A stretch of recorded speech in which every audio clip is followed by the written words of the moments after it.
ಹರಿಭಕ್ತರ ಶ್ರೇಷ್ಠರಲ್ಲಿ ಕನಕದಾಸರು 1509ರಲ್ಲಿ ಹಾವೇರಿ ಜಿಲ್ಲೆ ಶಿಗ್ಗಾಂವಿ ತಾಲೂಕಿನ ಬಾಡಾದಲ್ಲಿ ಅವರ ಜನನ. ತಂದೆ ಬೀರಪ್ಪ, ತಾಯಿ ಬಚ್ಚಮ್ಮ. ಅವರು ಮೂಲ ಶ್ರೀನಿವಾಸ ಅಂದರೆ ತಿಮ್ಮಪ್ಪನ ಭಕ್ತರಾಗಿರ್ತಾರೆ. ಅವರಿಗೆ ತುಂಬ ದಿನ ಮಕ್ಕಳಾಗಿರಲ್ಲ. ಆ ಕಾರಣಕ್ಕೆ ತಿಮ್ಮಪ್ಪನಿಗೆ ಹರಕೆಯನ್ನು ಕೊಡ್ತಾರೆ.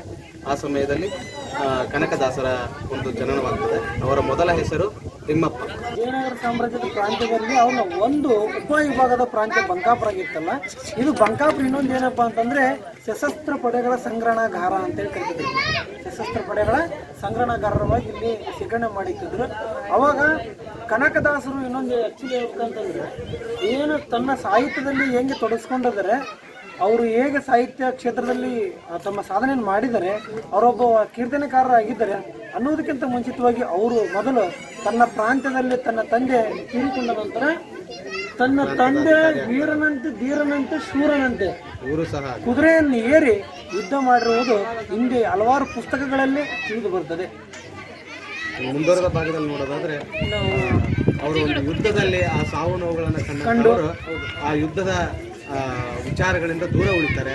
ಅವ್ರ ನಂತರ ಏನು ಮಾಡ್ತಾರೆ, ಎಲ್ಲವನ್ನು ತೊರೆದು ಇಲ್ಲಿಂದ ಅವರು ಬೇರೆಡೆಗೆ ವಲಸೆ ಹೋಗುವಂಥ ಸಂದರ್ಭದಲ್ಲಿ ಉಡುಪಿಯನ್ನು ಸೇರ್ತಾರೆ. ಆ ಕನಕಾಂಬ ಹೆಸರಿಂದ ಅಲ್ಲಿ ದಾಸರಾಗಿ ಅಲ್ಲಿ ಸೇವೆಯನ್ನು ಸಲ್ಲಿಸುವಂಥ ಕೆಲಸವನ್ನು ಮಾಡ್ತಾರೆ.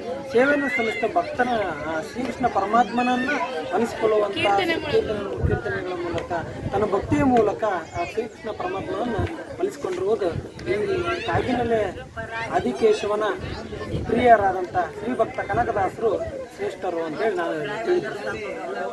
ಇವತ್ತು ನಾವು 537ನೇ ಕನಕ ಜಯಂತ್ಯೋತ್ಸವವನ್ನು ಇಂದು ನಾವು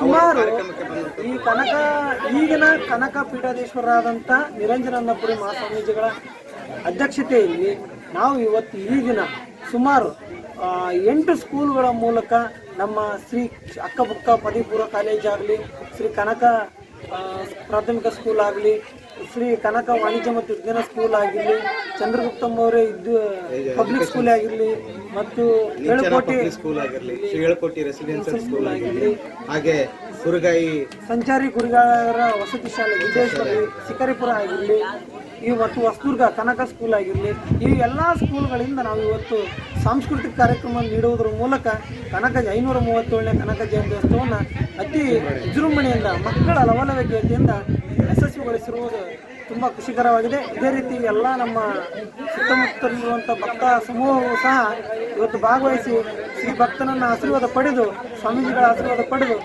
ಹರ್ಷದಿಂದ ತಮ್ಮ ಮನೆಗೆ ತೆರಳುತ್ತಿರುವುದು ನೋಡ್ತಾ ಇದ್ರೆ ಭಾಳ ಖುಷಿ ಆಗ್ತಾ ಇದೆ. ಎಲ್ಲರಿಗೂ ನಮಸ್ಕಾರ.